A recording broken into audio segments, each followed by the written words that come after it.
If you've ever felt trapped in the comfort of the soft world, this video is your sign to break free. And if you're ready to build the kind of strength the Stoics live by, don't just keep watching, commit. Hit subscribe and join me in choosing the harder path. Because the world wants you weak. Together we're going to rise stronger.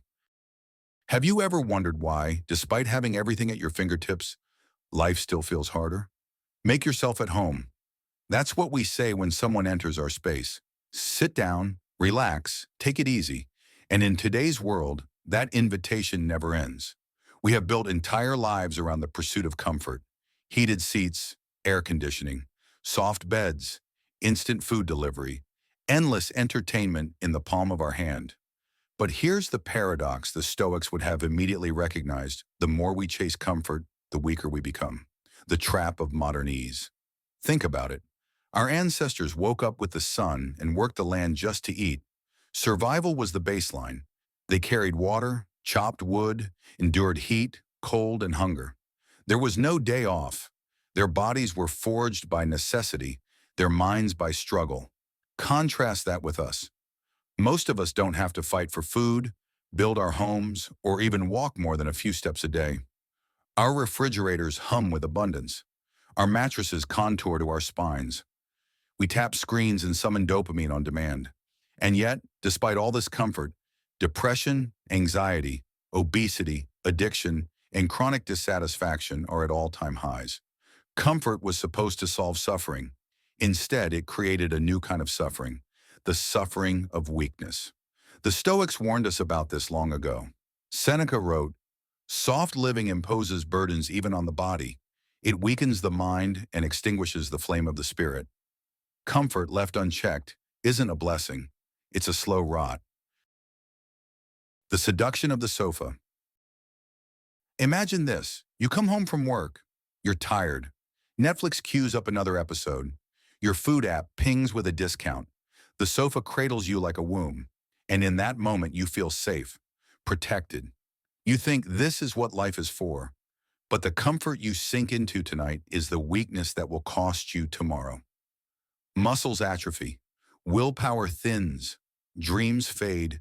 You become docile like a house pet, fed and entertained, but incapable of surviving in the wild. The Stoics would have called this slavery, not chains on your wrists, but chains of dependency, chains made of softness. Epictetus reminded his students that every comfort has a cost. Freedom is the only worthy goal in life. It is won by disregarding things that lie beyond our control. Modern comfort has placed nearly everything beyond our control. Our food, our warmth, our attention, even our dopamine. We no longer own ourselves, we rent ourselves to the system that keeps us comfortable. Why we crave it. Now, to be fair, comfort is not the villain in itself. It is natural to seek warmth when it is cold, to eat when hungry, to rest when tired. The body is wired for preservation, but comfort becomes dangerous when it ceases to be relief and becomes lifestyle. When what was once occasional becomes constant, when rest becomes avoidance, when pleasure becomes dependence. The Stoics knew that the problem wasn't comfort itself, it was our relationship to it. The addiction, the craving, the belief that we need it to live. Seneca again warned, "A man is not free who is a slave to his body." We are not free if the Wi-Fi going out makes us panic, if missing one meal makes us furious, if losing a pillow ruins our sleep. Comfort has tricked us into thinking fragility is normal, that needing luxury just to function is being human. But the truth is, we are built for far more. The cost of a soft world. So here's the irony. Our so-called progress is regression. We've built a civilization designed to protect us from nature, but in doing so, we've stripped away the very struggles that made us human in the first place. Marcus Aurelius wrote, "You have power over your mind, not outside events. Realize this, and you will find strength." But in a world where outside events never challenge us, where life never cuts deep, the mind forgets its power. We become strangers to ourselves. We mistake fragility for peace and sedation for strength. And when real suffering inevitably comes, illness, heartbreak, financial collapse, death. The soft world has left us unprepared. We break under pressure because we were never tempered by fire. Comfort as illusion. Comfort pretends to be safety, but it is a thin disguise. Comfort says, you're okay. Reality says, you're not growing. Comfort says, stay here, it's warm and easy. Reality says, life is still hard, and this won't protect you when the storm comes. The Stoics believed in exposing yourself to controlled hardship precisely because they knew true safety doesn't exist. Life is chaos. Comfort tricks you into forgetting that. Don't hope that events will turn out the way you want. Welcome events in whichever way they happen. This is the path to peace. Epictetus. Peace doesn't come from cushions, but from character. The new poverty. Here's the truth most won't admit. Modern man is poor in ways the ancients never were. Poor in resilience, poor in patience, poor in self-mastery. We think wealth is abundance of things, but the Stoics taught that wealth is abundance of strength. A man who can endure discomfort without complaint is richer than the man with endless luxuries he cannot live without. So comfort has not freed us, it has impoverished us. This is the illusion of comfort, a gilded cage, a velvet prison. It pretends to protect you, but it leaves you fragile, dependent, and spiritually malnourished. And the Stoics knew the way out. They practiced voluntary discomfort. They chose struggle when they didn't have to. They leaned into hardship, not away from it, because they knew what we've forgotten. Comfort is temporary, strength is eternal. The soft world problem. There's a phrase whispered in certain corners of the internet. Hard times create strong men create good times create weak men, and weak men create hard times again. We are living in the good times, or at least that's what we've been told. Technology has made life easier than ever before. Our shelves overflow with food. Our homes insulate us from cold and heat. Our phones connect us instantly to billions. Everything is faster, safer, smoother. But look closer. Beneath the convenience lies decay. We are living in what can only be called a soft world. The seduction of softness. The soft world sells you a story. Life should be easy. You shouldn't have to wait. You shouldn't have to struggle. You shouldn't have to endure discomfort. Every need, every desire, every craving should be satisfied immediately. And it's hard to resist because on the surface it feels good. Who doesn't want life to be easier? Who wouldn't prefer pleasure over pain, comfort over discomfort? But here's the hidden cost. When everything is handed to us instantly, we forget how to endure. When everything is comfortable, we forget how to fight. When nothing challenges us, we forget what we're capable of. The Stoics would look at us today and see a society not advanced, but regressed. A world of bodies grown soft, minds dulled by stimulation, spirits sedated by luxury. A culture of numbing. Look at the patterns. Hungry? Don't cook, don't even chew. Just tap a button and food arrives. Lonely? Don't confront it, don't grow from it.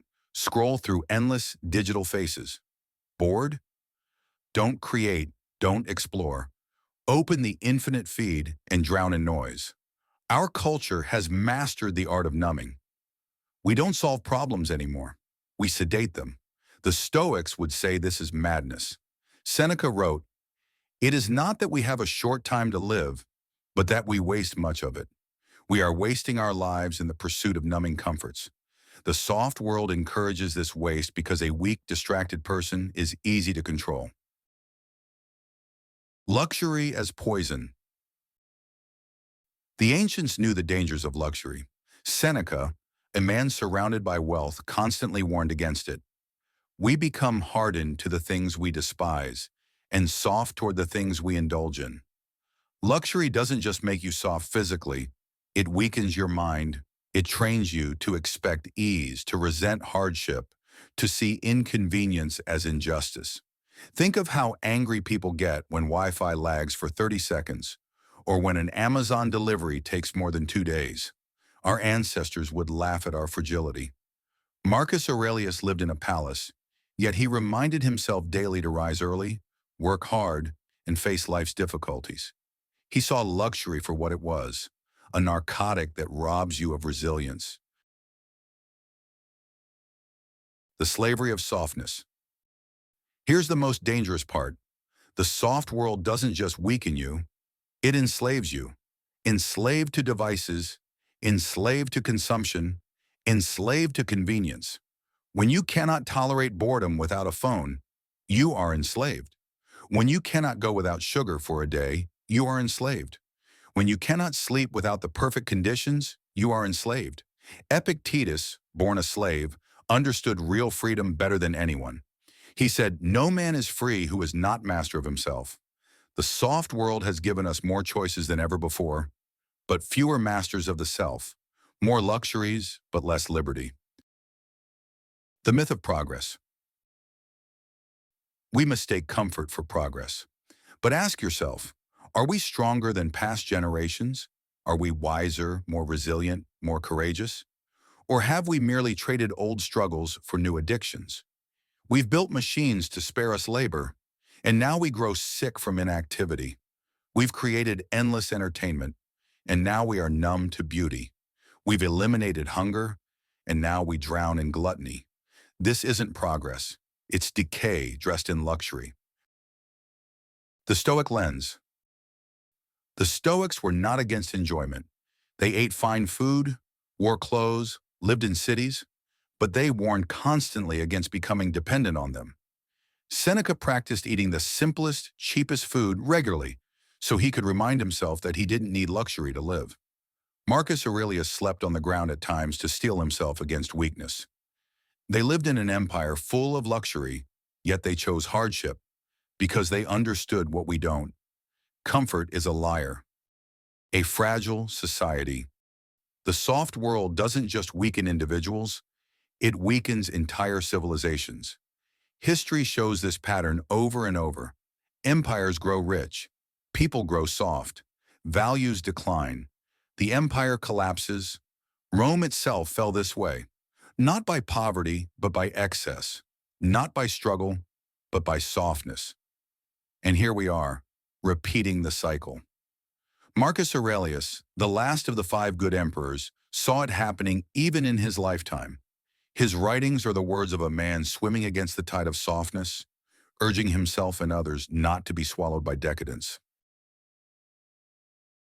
This is the soft world problem, a civilization that worships ease, that rewards indulgence, that celebrates fragility as progress. But the Stoics gave us an antidote, voluntary discomfort, not running from hardship, but running toward it, not worshiping softness, but using struggle as fuel. In the next chapter, we'll explore this antidote, how the Stoics turned discomfort into strength, and how you can do the same in a world that wants you weak. Voluntary discomfort, the Stoic weapon. The world tells you to avoid pain at all costs, but the Stoics flipped that script on its head. They didn't just endure discomfort, they chose it, because they knew something modern society has forgotten. The man who embraces discomfort on his own terms cannot be broken by it when life forces it upon him. The training grounds of the Stoics. Picture Seneca, one of the wealthiest men of his time. Palaces, servants, banquets. He had access to every luxury Rome could provide. And yet several times a month, he would dress in rags, eat coarse bread, and sleep on the bare ground. Why? To remind himself that comfort was an illusion. To rehearse poverty so that if it ever came, he would not fear it. He wrote, "Set aside a certain number of days during which you shall be content with the scantiest and cheapest fare, with coarse and rough dress, saying to yourself, 'Is this what I feared?'" This was not self-punishment, it was self-liberation. By tasting hardship voluntarily, he stripped it of its power. The Stoics saw discomfort not as something to flee, but as a weapon, a tool to forge strength. Marcus Aurelius, emperor of Rome, reminded himself to rise early, even when the bed was warm and his body craved rest. Epictetus, born into slavery, lived with almost nothing, yet turned that deprivation into philosophy that still shapes us today. Cato the Younger, a Roman senator, walked barefoot and wore simple clothing, even in the presence of powerful elites, to train himself against vanity. Voluntary discomfort was their secret training ground, a way of sharpening the blade of the spirit while others grew dull on luxury. Discomfort as freedom. Here's the paradox. The man who avoids discomfort becomes its slave. The man who chooses discomfort becomes free. If you avoid hunger at all costs, you're controlled by food. If you avoid cold at all costs, you're controlled by temperature. If you avoid hardship at all costs, you're controlled by fear. But if you voluntarily go hungry, sit in the cold, and face hardship, suddenly those things lose their power. You are free because you no longer fear them. The Stoics called this premeditatio malorum, the premeditation of evils. To practice in your mind and body the very struggles you fear most, so when they arrive, they cannot break you. The modern application. Now you might be thinking, that sounds extreme. I don't need to sleep on the ground or starve myself. But here's the truth. You already live in excess, which means even small doses of discomfort will rewire your spirit. Practical examples. Cold showers instead of hot ones, teaching your body to endure shock. Fasting for a day, reminding yourself you won't die without constant feeding. Silence, putting the phone down, turning off the noise, and confronting your own thoughts. Exercise, not as luxury fitness, but as daily discipline against softness. Simplicity, eat plain food, wear plain clothes, strip life back to basics. Each act of voluntary discomfort is a reminder. I am not owned by comfort, I own myself.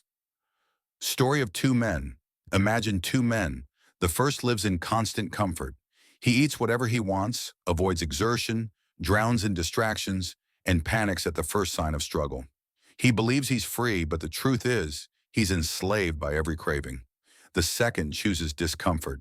He fasts, he trains, he faces silence, he lives simply. He doesn't need luxury to survive. He enjoys it when it comes, but he is not dependent on it. When hardship strikes, illness, financial collapse, heartbreak, the first man shatters, the second endures, because he has trained, because he has already rehearsed loss and knows it cannot kill him. The Stoics would say, the second man is free, pain as teacher. Discomfort teaches you things comfort never can. It teaches humility. It teaches patience. It teaches gratitude. Sleep on the ground for a night, and you'll thank the bed in the morning. Fast for a day, and you'll understand the gift of bread. Endure silence, and you'll learn to value speech. Pain is not the enemy, it's the instructor. It strips away illusions and reveals what actually matters. Marcus Aurelius said, "The impediment to action advances action. What stands in the way becomes the way." Discomfort doesn't block your growth. It is your growth. This is why the Stoics embraced voluntary discomfort. They knew the world was full of softness and seduction, and the only antidote was training the soul to be hard. The modern world tells you to run from pain. The Stoics tell you to run toward it, because only by choosing discomfort now can you prepare for the storms that will inevitably come later. In the next chapter, we'll go deeper, into the strength born of struggle itself. We'll see how pain doesn't just train us, but transforms us, making us stronger, sharper, and freer than we ever imagined. The strength born of struggle. We spend our lives trying to avoid pain. We medicate it, distract from it, run from it. But the Stoics believe that pain, hardship, and struggle are not curses. They are teachers. They are the forge in which strength is born. Comfort may make life easier, but it does not make life better. It is struggle that makes life meaningful. The fire that hardens the steel. Think of a blade. Left as raw metal, it bends and breaks. But put it in the fire, hammer it, fold it, test it against resistance. It becomes strong, sharp, unbreakable. The Stoics believed human beings are no different. Difficulties strengthen the mind, as labor does the body. Seneca hardship is the fire, struggle is the hammer, and the man who endures both is tempered into something far stronger than comfort could ever produce. Epictetus, from slave to philosopher. Epictetus knew struggle more than most. Born a slave, beaten, crippled, owned by another man, his life could have been nothing but suffering. Yet he turned his pain into philosophy. He taught his students that every hardship carried a lesson, that you can strip a man of freedom, of wealth, of health, but you cannot strip him of the power to choose his response. Epictetus's strength was not despite his suffering, it was because of it. And this is the Stoic paradox. The worst thing that happens to you can become the very thing that sets you free if you use it as fuel. The modern avoidance of pain. But in our soft world, pain is treated like a malfunction. We believe that if something hurts, something must be wrong. Loneliness? Open an app? Boredom? Stream a show? Anxiety? Pop a pill? Every discomfort is pathologized, medicated, or distracted away. And so we rob ourselves of the very struggles that could have made us strong. Marcus Aurelius warned against this mindset. You have power over your mind, not outside events. Realize this, and you will find strength, but we've surrendered that power. We hand it over to the next pill, the next purchase, the next distraction. Why pain creates meaning. Here's the truth. Comfort creates nothing, but struggle creates meaning. The weightlifter builds muscle by tearing it down.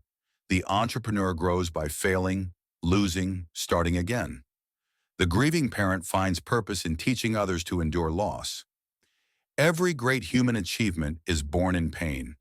Every life of strength is carved from struggle. The Stoics saw pain not as an obstacle, but as the path itself. The impediment to action advances action. What stands in the way becomes the way. Marcus Aurelius.